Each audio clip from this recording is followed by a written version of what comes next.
All right, just about to put the two halves together, so I want to show you where I'm at with that. We have the bottom half here with my engine lights coming together. I'll have to put a connecting wire to run that through the mounting pole. As you can see here, I have one side of, or one wing on here with the lights for our laser cannon coming out.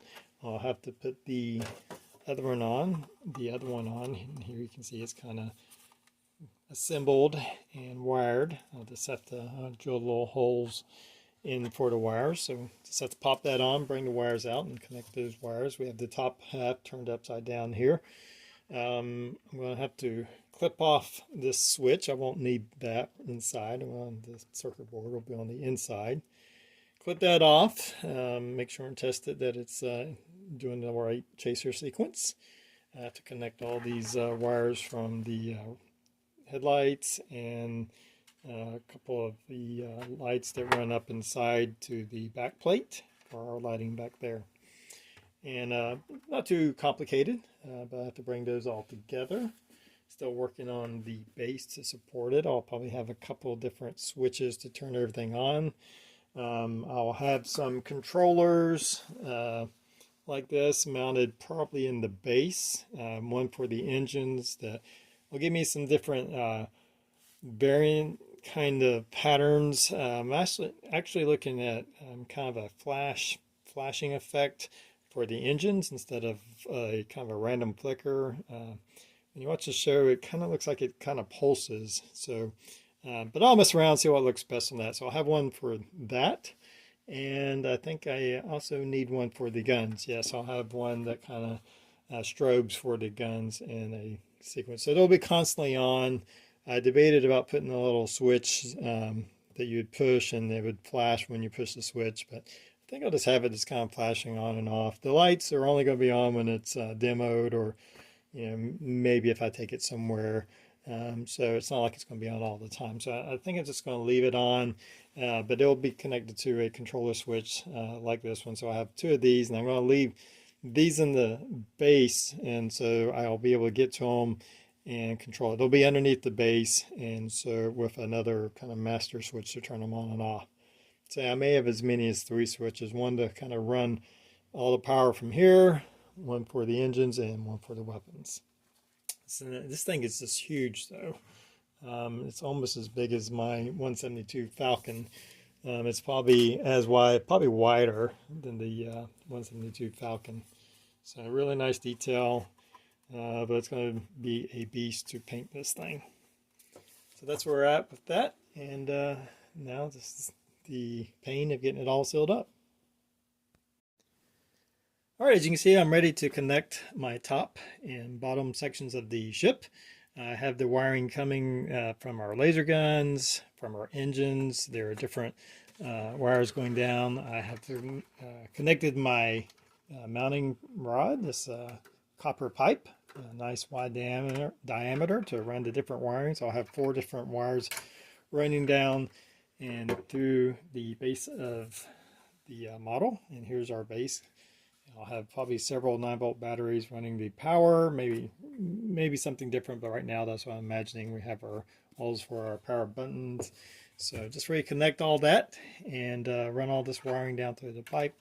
And so a few more odds and ends pieces to connect once it's assembled. And once we're done with that, we'll be ready for painting. So I'm going to go ahead and get our 2 parts connected. Make sure I'm going to test all the lighting one more time, because once it's sealed, it's kind of hard to go back. And we'll come back and look at it after it's assembled. All right, I had my Raider together. It was a bit challenging to get this top part fastened to the bottom since I had the sides.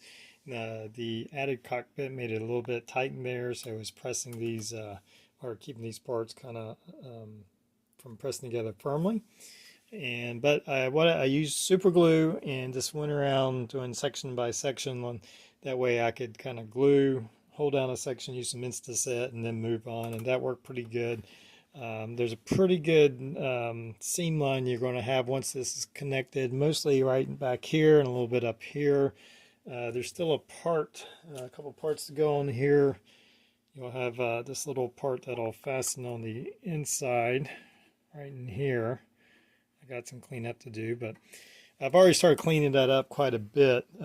This mostly just using super glue to fill in any kind of holes, and then sanding sticks and files to smoothen it out.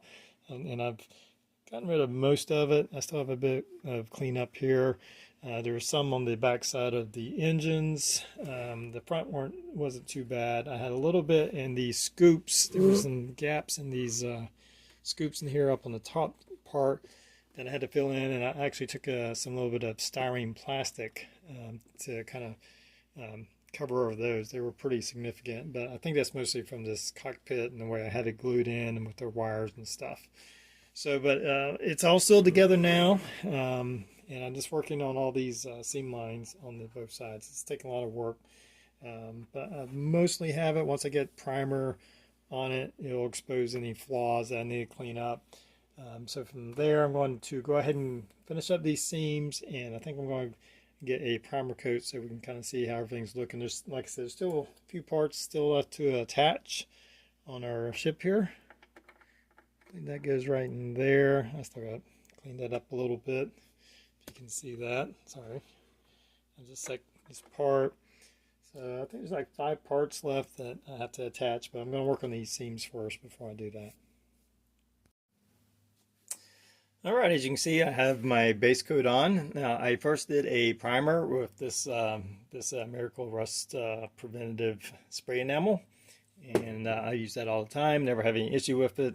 You may see that these kind of louvers back here are still kind of that primer gray. Yeah, I wanted it lighter than that primer gray, so I airbrushed in with this Dolphin Gray from Apple Barrel, an acrylic paint, mixed in with a little water, and I did 2 coats of that to kind of cover it. And I like the light color that I'm getting with that, and that went on pretty good. I did do a little bit of light sanding in between the primer and the base coat here just to kind of smooth it out a little bit. Now if it looks a little glossy, it's because since I put on 2 coats of my enamel, gave that several hours to dry, and I've since put on a clear coat, the satin clear from Rust-Oleum.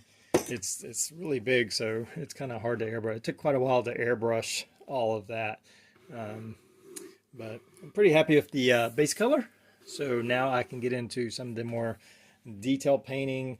Of course, we have the black stripes. I have some decals for the little emblem that go on the edges of these wings, I guess. I'm going to paint these louvers, or whatever they are, vents, kind of a darker shade of gray. It gives a little contrast. And then I do a little research. I've seen it painted many different ways. People do different panels and whatnot. At the moment, I'm not planning on doing real heavy weathering. Kind of liking the way that it's looking right now. So we'll just see how that turns out. Often I say that and then I end up doing a lot more weathering. So I'm really happy with how the base coat came out. I like the really light gray color. I think that's going to look really good once we get the contrasting paints on. And of course we have to put on the canopy to the cockpit. There's still some detailed painting. I got to paint some silver on this section here, and then these kind of rib parts have to be silver. So I'm going to be masking that off and doing some kind of, it's not like chrome, it just looks like some kind of silver or aluminum type paint. So I have to, I think once we get all that in the plates and get our contrast going, especially with the striping and emblems, I think it's going to look really nice. All right, I have a lot of my detail painting done. The hardest part was getting these stripes. I used the template that the instructions provided.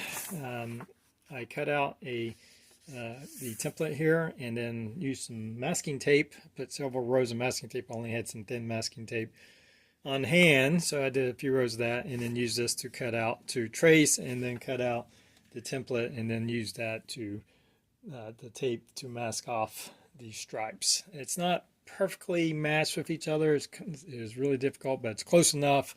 I'm not too worried about it being a little bit off there. So, but overall, I'm pretty happy with how those stripes came out. So I put on the decals that the kit provided. These green design. I don't even know what that is. I guess pentagons. Um, Put those on. I used some microset and some microsol, and those are still drying. I'm going to do a few more coats of microsol to get them nice and dissolved into the kit there. While I still have the satin varnish over, I'm going to start applying a Pentaline wash into all these recessed Pentalines, and I'm just going to use some of this light gray from Vallejo's Mecha Collection weathering, and I'm just going to use a fine tip paintbrush and apply that into the different panel lines. Probably once I get all that done and cleaned up, I'll apply a matte finish. Still have some detailed painting to do on the canopy right here, but I'm liking the way it came out. Some of these gray ones were more just random things I designed to do, maybe not canon so to speak, but I've seen a lot of people do different kind of variants of it, and I want to give some visual interest to the body with all these raised details and panel lines. So liking the way it's looking right now. Not sure again about the weathering, how much I want to do on that. It's kind of nice the way it is, all clean and shiny. And so anyway, I'm going to work on that panel line wash to see if help bring out some of these panel lines. Alright, got most of my detail painting done. I have a little bit of cleanup left on the wash area on these decals. Once I had them nice and set in, I took the edge of these tweezers and ran it down to open up that seam line to where the wash could get in. So as you can see, I got a little bit of cleanup left to do here. I painted the guns and gun barrels. Now the casings and these domes were kind of a mix of these three colors, native black, aluminum, and rust. And I did just a little bit of detail work around that. So I'm going to be putting a flat coat on. I'm going to do a little bit of weathering with some dry pastels and Tamiya weathering kits, but just little. I kind of like the clean look. I like the way it's looking right now. So when I come back, we'll look at the finished model. Alright, well here's the finished Mobius Cylon Raider in 1/32 scale. I finished up by doing some light weathering with some dry pastels and Tamiya weathering kit. I finished my painting on my canopy with some metallic colors. I believe that's some silver enamel from Testers, and I believe that is just some aluminum. The ribs I actually did in a different color, and I think I just did those with aluminum from Vallejo and acrylics. So I did a little bit of some mixed painting, obviously, but very light weathering. I finished it up with a flat coat from Vallejo's Mecha Collection. That's one of my go-to flat coats when I want to finish everything up.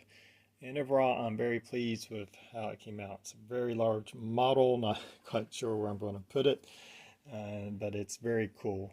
I have two switches right now for the lighting. I have one for the guns and the engine, because both those on, and then I have one for the interior lights and these headlights up here. You can see some of the lights here. I'll give you a close-up look. You can't quite see the Cylon Raiders, or I'm sorry, the Cylon Centurions.